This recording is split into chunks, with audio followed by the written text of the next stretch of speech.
Welcome to Science You Had Me at Hello. Greenlight for Girls presents to you this broadcast series where we ask awe-inspiring role models to tell us that one moment, that spark, that apple falling off the tree epiphany, where they knew that science and their being were inexplicably intertwined. These are stories told live. They're designed to encourage you to think about what inspires you, to begin to contemplate your future, and to create some ideas on how you can get there. There are future scientists, engineers, mathematicians, programmers, inventors, curiosity-driven leaders out there, and we believe that you are one of them. We've invited onto the stage amazing speakers. In a moment, they're going to share the spark that inspired them. So, what are we all curious about in today's episode? Let's find out. Science, you had me at hello.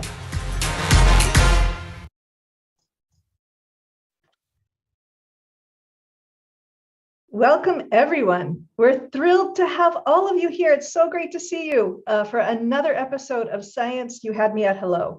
We're here with our partner today, Vodafone, along with HSBC, and in their everyday work of bringing science and technology and engineering and mathematics into their industries, you can't help but think of the theme of today's show. It's all about invest. Now, perhaps for you, when you hear the word invest, maybe you think of, well, money or something related to money, but we're going to expand that definition. So yes, and something a lot more actually. What about thinking about how we invest in ourselves? So when you spend your time, where and what you learn, what you share, what you teach to your friends, to others around you, who you inspire, investing can be about putting money or effort into something to achieve a result. So when we think of invest in this way, we can see that it has so many things and actions around us. And in fact, we'll just find out in one moment how this word and more means to some very special people. So let's go ahead and get ready for this. So while we bring our speakers to the stage, I want you to think about something that you are always trying to invest. And tell us in the chat or write it down on your paper in front of you. So, but let's first, I want to meet the speakers. So let's bring them onto the stage. So we're in our TV studio. So let's first, I'd like to invite to the stage, Lucy Catlin. Now, Lucy is the Senior Depository Manager at HSBC Luxembourg, and she has a background in biotechnology and finance. And Lucy has over 20 years of experience in this industry. In her job, she performs checks when people invest some of their money into what's called an investment fund to make sure that the fund is working well. And when she's not working, she likes to travel and explore the world, something we have in common. Welcome, Lucy. So Lucy, stay right here. I'm going to invite and ask Michelle Weber to come onto the stage. And Michelle is a multilingual science communicator with a background in biomedical research. At her job at Fonds National de la Recherche, Michelle helps people understand science and get excited about it through the web and multimedia. Michelle, I think you and Greenlight for Girls and I have something in common. So I can't wait to hear all about it. Thank you for joining. And let's bring onto the stage Jennifer Dodoni. So Jennifer is the head of cloud portfolio at Vodafone Business. And Jennifer is passionate about innovation, which helps customers to benefit in a digital world, something we're very familiar with, especially lately. When she's not working, she loves to art and craft, do puzzles, and goof around with her kids. Jen, you are in the right place. So thank you so much, all of you, for being here. It's such a pleasure to see you. And also to start seeing who's in our audience, which is lovely. So I'm gonna get some questions to you guys, but first, I want to say hello to our studio audience. So we welcome all of you from around the world. We know that some of you are coming from Luxembourg, Belgium, the US, India, the UK, and the Democratic Republic of Congo. There may have been others that snuck in, but those are the ones that I know that are here right now. Plus, there's a lot of other people. I'll get to that in a moment. So we have some very special groups with us today. So I'd like to do a special shout out. And when I say your name, I'd like you to just wave your hands and even just, jump up in your chair, whatever you want to do. So special groups, the European School 4 in Belgium. I want to see some hands. There we go. And we have 2 classrooms joining. So a special shout out to the 2 teachers and also Catherine Brennan from the school. We also have team members from Script, which is the Ministry of Education in Luxembourg. So thank you so much for being here. We also have our fellowship Bright Stars in India. I am so happy to see you, and I can't wait to see you even more. And along with all of that, we are also joined live stream across 5 platforms. So if I can't see you here in the studio, I know you're there. And also I know that there's many of you watching afterwards. So welcome to Science You Had Me at Hello. Now, for those of you who are in your classroom, I see you right now. If you have a worksheet that's been given to you by the teacher, make sure you have that in front of you. And I always like to jot down creative ideas that come with that. I see your worksheet. Thank you so much. So answer questions along the way. And for everyone, get ready for some fun facts on Invest. We might even be a quiz coming up. We'll see if we can get ready for that. But first, I want to ask our speakers a very special question. So I'm going to turn to all of you in front of me. And I'd like to ask you, because we heard a little bit about where you are now, but what inspired you to get there? You know, we talk about perhaps there was maybe even a spark, an idea. Maybe it happened when you were super, super young. Maybe it was yesterday. Maybe you're still waiting for that spark, whatever it might be. We'd love to know how you got to where you are today. So Lucy, I'm going to turn this over to you first. Tell us. Great, thanks. Thanks, Melissa. So I don't think there's one thing. I mean, I think throughout your whole life, there's all sorts of little inspirational moments which happen. It might be something that somebody says or something they do. So I've got a few things I could talk about. I think one of the main things for me has always been to keep learning. It's been really important to me in my career that I wasn't in a job, in a career where I was just doing the same thing every day. That was not for me. So I've always been looking for variety, opportunities to learn. Maybe you don't want to hear this, but when you leave school, it's not over. You have to keep going. There's still more opportunities out there. So as Melissa said in the introduction, so I started, even my degree at university was technology and business studies. So that indicates that I didn't really know what I wanted to do next. And then I went into finance and I worked through a number of different sectors. So even in the satellite sector and now in the banking sector. So I've moved around a bit and I've moved countries a bit as well. I was first of all in the UK. You can probably hear from my accent that I'm Scottish. And then I moved to Paris and then I came to Luxembourg. So always looking for what the next challenge was. And that's what's kept me going through my career and moving up through my career as well. Has always been looking, well, what's the next thing that I can be learning? I don't want to be bored. So always looking for variety has been the thing which has probably inspired me the most to get to where I am today. That's lovely, Lucy. Thank you for that. I completely can relate to that. And I'm sure so many people listening right now can as well. This idea of something new that's out there, sparking curiosity, interest. And actually, that's what makes up who we are and also what makes up a scientist as well, that curiosity. So thank you so much, Lucy, for that. Michelle, I'd like to turn this over to you. So what might have been that spark that got you towards that path to where you are today? Yeah, well, it was a bit similar. As Lucy said, there was no single spark moment. I wanted to be many things when I was in high school, from a graphic designer to English teacher to biology teacher. And I guess what eventually made me decide to become a scientist was actually my biology teacher, who ran a lot of experiments with us. And I just really loved doing experiments and discovering new things. So that's what this made me decide to go on and study biology. And when I told this to my mom, she said, oh yeah, I'm not surprised that you want to be a researcher, because even as a child, apparently, I already always wanted to understand how things work. So I guess there was a seed early in my childhood.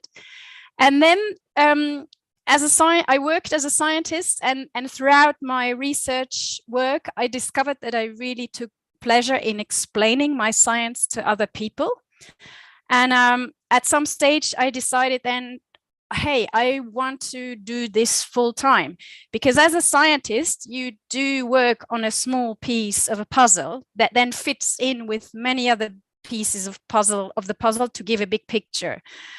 And as a science communicator, which is what I do now, so I no longer work on a research project, but I try to tell the world what researchers do. And I now can talk about the big picture, but I can also understand how each piece of the puzzle came together and explain that as well to people. And as Lucy said, the best part of my job right now is that I learn new things still every day. And I love that.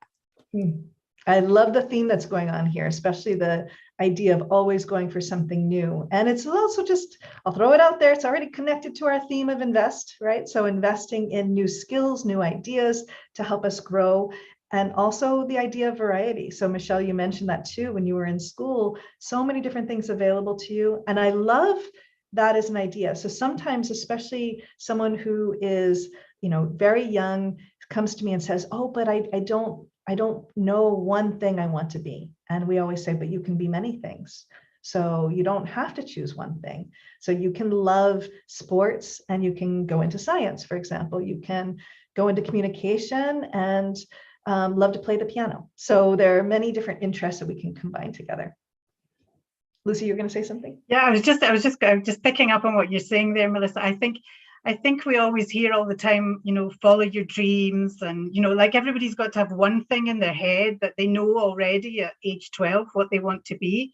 I think it's okay if you don't. It's a big long journey out there. So follow the opportunities rather than feel stressed if you don't know exactly what you want to do.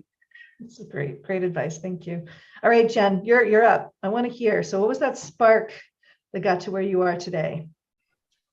So very similar to Michelle and Lucy. I grew up moving around a lot as a child. So I was born in Korea. I lived in Thailand. I lived in a bunch of different states across the US. So I learned quickly how to reinvent myself, but also was very, very fascinated by languages and immigration and migration and how you stay connected through space and time. It manifested itself in me studying actually literature and language and migration studies. But then when that ended up translating itself into a career, there's a lot of science in language, and there's a lot of language in science, right? So actually coding is just about learning a different language. So you need to have both those sides of your brain, I think, fine-tuned. And I just happened to work on one side when I was in university, and then found myself working on the other side in my career. But what I would say, one of the most inspiring and like trigger moments where I felt like I really am doing what I was meant to do was just a few years ago when I was explaining to my daughter how I used to communicate with my grandparents when I lived far away, and that it involved having a phone that had a wire that connected to the wall, and that wire then connected to another wire underground, and it went through these underground cables under the ocean that people had dug, and that it was super expensive. And I just saw her brain explode, because that's not at all how we think about communicating these days, right? Where everything's wireless and it's simple and it's video. It wasn't like that when I was growing up. And as a result, living in different places was way more challenging, and having friends being remote was way more challenging than it is today. And that got me thinking, what is it going to be like for her when she's explaining to my granddaughter how she used to communicate? And I thought, you know what? My granddaughter is going to be like, what? You guys communicated in 2 dimensions on a screen? And like people walked around with a phone in their hands, just clicking like this all the time and not looking up at the world and being lost in a little square. That's insane, because when that time comes around, I'm convinced that the world is going to communicate in 3 dimensions, and it's going to be a seamless barrier between you in your real life and you and your friends in a digital world. And that's why the work that I'm doing today is all about what is the infrastructure, what are those wires under the ground have to look like in order to support this completely immersive 3-dimensional digital world for my granddaughter. I love that. It's thinking about the future. And when we think about the future, we don't know what that can be, but we can guess, you know, we can kind of see like where that's heading, and then see how that connects to how we are today. And just, yeah, I can just, that same mind-blowing idea of you know, thinking about the past is actually, we can apply it to the future of like, oh, well, how this could work will be amazing and different and not something we're used to. Love that. Thank you so much, Jen. So for all of you, it sounds like there's so many things that spark our interest as we go along, you know, and we take a look at our future and we see which path we can take. And that's a great connection to mention to all of those that are in our audience today. So from the schools that are watching, taking a look at the future, taking a look at, you know, keeping your eyes open and seeing which path you can take. So we'll dive into more questions with that. But first, what I want to do is, I believe that each of you has brought an object, because we asked you to, that describes your work. And I think you've gotten quite creative with it. So I can't wait to see. So first of all, what am I going to choose? Okay, Jen, actually, you go first. What object did you bring? Go backwards. I actually brought this sculpture here. I don't know if you can see. You put it right in front of the green screen, okay. But my godmother made this as a wedding present for me and my husband, because we were living apart even when we got married, because of our careers and because of where we were in life. And, you know, he's Italian, I'm American. We didn't have visas. We had lots of challenges. And the sculpture is called Together in Our Separateness. And I thought that was beautiful. I've always had it with me because it just reminds me that you can stay connected and be connected even when you're apart. And that for me is a metaphor of what I do. So I work for Vodafone. I help people communicate from different locations and feel together even when they're apart. And that's how I stay connected and find purpose and meaning and passion in what I do. I love that analogy. And I, especially Jen, thinking about the last couple of years, how much we were really just holding on to that as much as we can. You know, there were, of course, times we would have rather have been with others, rather have been somewhere else in the world, but it doesn't mean that we can't connect, right?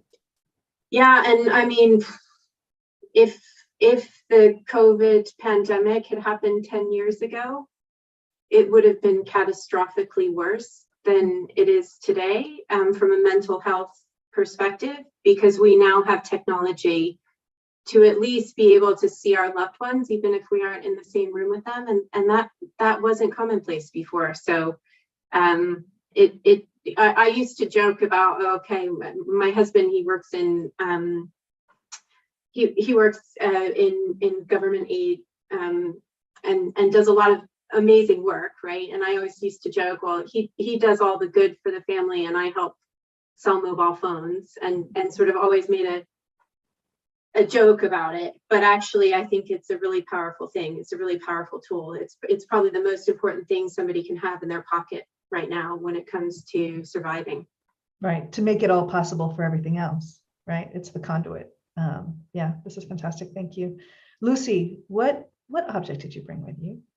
Okay, so bear in mind that I work in a bank, okay? Then I've brought you this. You can see these.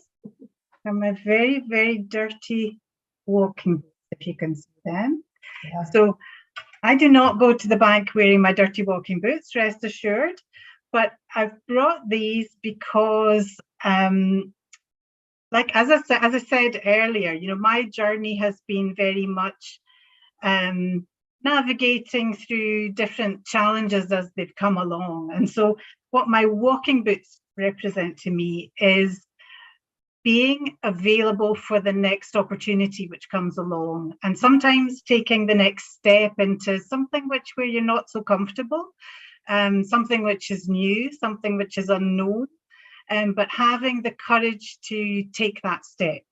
So that's where my walking boots come in as a symbol as to how I've sort of navigated through my career.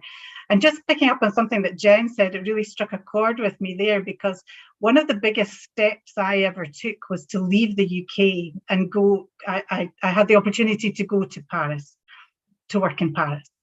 Now that sounds lovely, and it was, but this is quite some time ago. This is before mobile phones, before the internet. I also just had my landline attached to the wall. That was the only way I could communicate with anyone. I couldn't even send an email outside from my company. I didn't speak French. I could order a cup of coffee, but that was about it. And so there was a huge challenge there. And at times that was very, very difficult and very, very lonely. But I did it, and I got through it. And I think, sometimes you really have to step out of the comfort zone and just say, well, I'm going to give a go to this. And what's the worst that can happen? Usually the world doesn't stop turning. You can keep going, and even if it doesn't work out, well, you just learn from that experience and you move to the next experience. So that's why I've brought my dirty walking boots to show you, because otherwise I was going to show you a pen, and I thought that's not very interesting. I love the choice of the walking boots. And I think if I remember right, you also travel with them, right? So did you? Yeah, I did. So yeah, a couple of years ago, these very boots took me halfway up one of the Himalayas. So again, I'm not a mountaineer by any stretch of the imagination, but a friend of mine asked me if I would come on this trek with her. She was celebrating a big birthday, and she asked if I would come. And again, I'm a bit of a sucker for a challenge, so I said, yes, sure, I'll do that. So we went with a group, and we climbed up to the base camp of Annapurna in the Himalayas, which was again a huge experience, both psychologically and physically, and a great achievement. And sometimes, if I'm going through tough times, you think back to these things that you've managed to do, and you say, I can do this. Yeah, that was just a couple of years ago. So there's challenges all the time, never stops. I love that idea too, to take the challenges head on and just go for it. This is great. So everyone in the classroom, I want you to get ready, because we're about to launch a quiz. But first, I want to hear from Michelle. So Michelle, tell us about your object. Yes, so I was a scientist, and now I'm a science communicator. So I have to bring an object that represents an experiment, okay? And I actually still do experiments in my daily work, because we run a website from the Luxembourg National Research Fund called science.lu, and we have a TikTok channel associated with it, and we show experiment videos on that. And so I brought a straw, a plastic straw actually. So those are becoming a bit more difficult to find these days, but if you still have one lying around, you can actually do this experiment at home. So you just need a straw, and I don't know if you can see it, but this straw, I have cut a little triangle. I've cut the one end so that it's a bit pointy, so that you have something like a flute. And with the experiment, you can actually create a sound. And I'm going to try this now. I have to just see if it works with the microphone. So you put this pointy end between your lips, and then you have to blow really hard.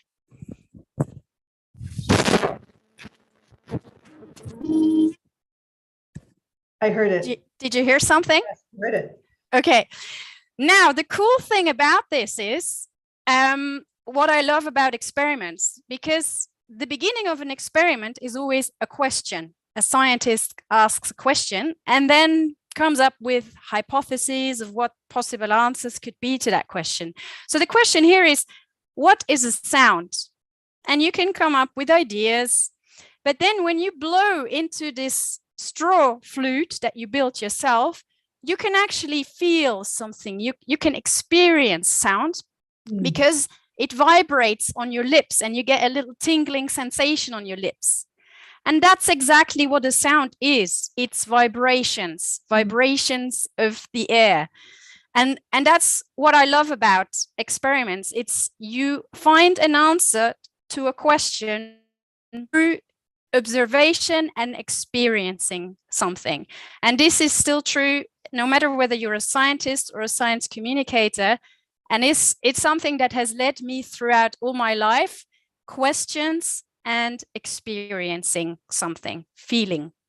So yeah, if you still have one of those lying around, you can try this experiment at home tonight.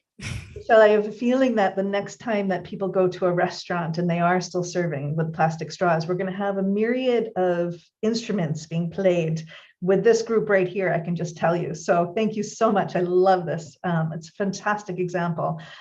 So for everyone who's out there, I think we need a bit of a quiz because it feels like, you know, we should have a little bit of a quiz. So I'm curious, the team has put together a couple questions. For those of you who have a worksheet, you have both questions there. We're going to see both questions at the same time. I'm going to say it out loud and everyone can try to guess. So they can just go ahead and fill it in or write it down on your document.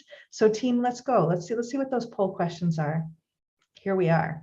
All right, so there's two questions. It is about investing. So when we talk about investing in finance, we sometimes have funny terms. What do you think is a sleeping beauty? So is it A, a really great chance to invest in something that's just starting up and not quite ready yet? B, resources that are put to sleep to be invested later? Or C, someone that prefers to wait than invest in something? So you can answer that one. And then the next one, what do you think is a pink tax? I love this terminology.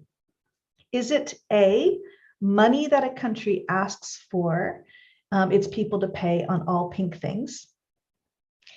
An amount of money that you have to pay when you want to travel? Or extra money women pay on certain products or services just because that matches their need? So let's see what we have. Everybody guess. And you can submit the poll. Put it on your paper. Is it A, B, or C? We'll ask you questions in a little bit if you're in the classroom. All right, what is it? Let's see. All right. So this is what everyone said. So most people said it was A for the first question and C for the second question. So let's see what the actual answer is.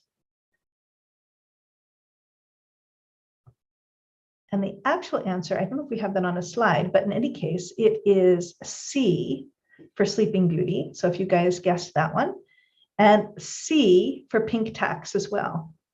So C for both. Oh, I see some people dancing in the background. So I have a feeling that someone got the right answer, which I love. All right, we are going to ask just a little bit more, and then we're going to actually queue up a video in just a moment, because I believe our team has created an experiment on investing. So we'll take a look at that in just a second. But first I'm going to ask the speakers. You know, we've been using this word invest, and we're seeing it in everything that you've said so far. But when you think about that for yourself, what is investing for you? What comes to mind for the work that you do, where you are, what you're doing? When you first hear that word, what comes to mind? So Lucy, I'm going to turn to you. What does invest mean to you? Okay, so obviously it does mean so many things: investing in yourself, investing in your education. But for me, and especially because I'm here representing a bank today, I will focus on the financial aspect. So I think it's incredibly important. It's certainly incredibly important to me, and I have a very personal reason why it's very important to me. And a very, very quick anecdote. So when we were talking about what had inspired us, one of the other things I was going to talk about was my own family situation. So my mother, who is now 84 and doing great, she sadly in our family went through a tragedy when she was a lot younger. She was 33 and we lost my dad. And my mum was in this situation where she had no job, no career, no savings. We're talking about the 1970s. This is a long time ago. So at that point, my mum had given up her job just because she was getting married. Now, this is the way things were in the past, so we can see how things have changed for the better. But one thing that stayed with me very much is the idea of having financial independence, having a safety net. And that doesn't mean going for the job which is going to give you the most money. It doesn't mean having a fortune. It means having a base where if something happens in life, and things will happen in life, there'll be, twists and turns, that you have the ability to fall back on your resources, whether they're financial resources or your qualifications, and that you're able to keep going. And so this has been something which has been very, very important for me because of that personal experience. I suppose I sort of grew up knowing that these kind of things can happen. Hopefully not, tragedies are going to happen to people, but things can come along that you weren't expecting. And so I really encourage everybody, no matter what age you are and no matter how much you might earn in the future, to always put something aside. And that might just be a very small amount, but don't find yourself in the situation where you just live from paycheck to paycheck, because the day something goes wrong, or the day you just have to handle something that you weren't expecting, you might not have anything to fall back on. So for me, investing, it's as much about investing in yourself and all those skills and things that we've talked about, but also keep a thought for the financial side as well, and make sure that you start to build up a little bit of savings and a bit of a safety net. Oh, thank you so much, Lucy. This is fantastic and such great advice for everyone. I'm going to ask one more. I'm going to ask Jen the same question about the word invest. But before I do, the one thing that's great is having a fabulous team. And the fabulous team has told me that, guess what? The answers that I mentioned are not exactly correct, which is in the chat. So it goes for saying things too quickly. So for those that were dancing before, because you thought you got the answer right, you might have other people who are now dancing. So question number 1, the answer was A. I see more dancing now. All right, and question 2 is still C. So if you got question 2 is C, you can still dance for that one. So thank you for that. And thank you, team. Jen, invest. What comes to mind for you? What are you investing in? Sure. So in my job, it has a very specific meaning. So I work specifically in product management, which means that I build products that then get sold to customers.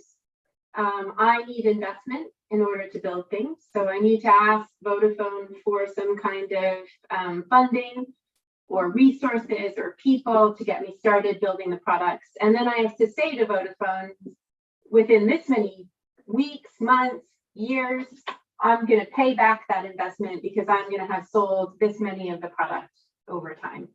And so I have to do that with everything I do. How I prioritize my time and my resources at work, it's all about how much do I need to invest now, and how much time is it going to take to pay back that investment over time.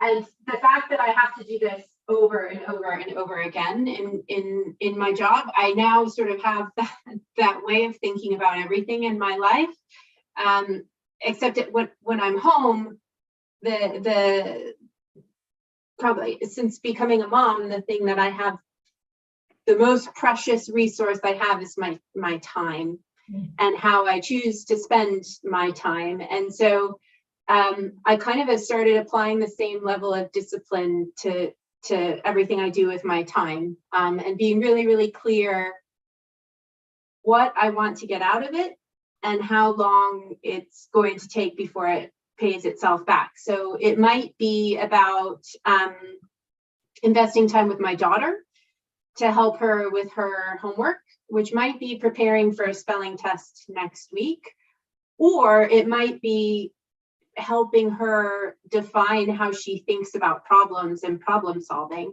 which might pay itself back in 10 years, you know. Or it might be when I'm gardening and I decide to spend my time planting some seeds, and those seeds might not grow for, you know, a month, and they'll pay back later. Or it might be about scrolling through social media in my phone, which I'll tell myself that's going to pay itself back right away, right?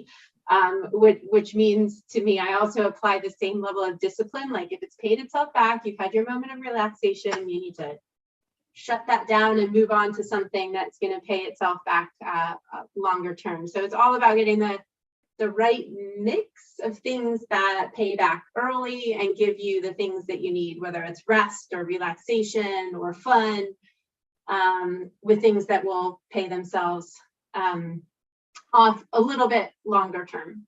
Oh, fantastic. Thank you, Jen. And this is a perfect segue, because this idea of expanding our thoughts on what invest is, you know, from the money that creates a strong future for us and a good backup plan for when things are needed to look into that, but also our time, our energy, our skills, all that kind of great stuff. And I believe the team as well has taken a look and said, what kind of experiment we could put together that shows growth, that shows something exponential, that sees where we could invest in different ways. So with that, I'm going to ask for the experiment video. So let's take a look.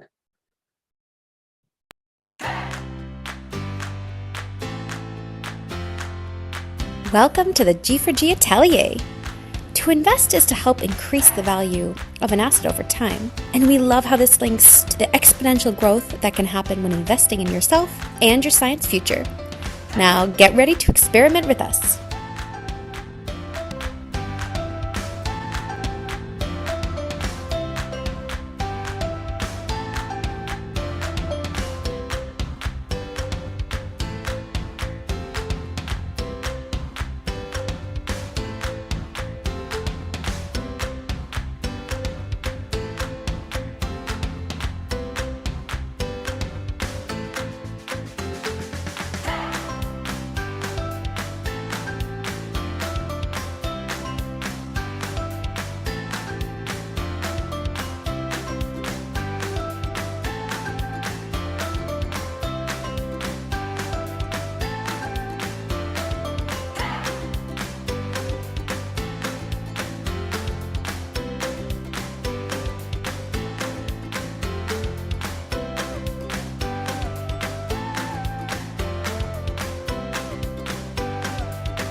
Oh, I love it. Who's ready to do this experiment at the next chance? You want to raise your hand.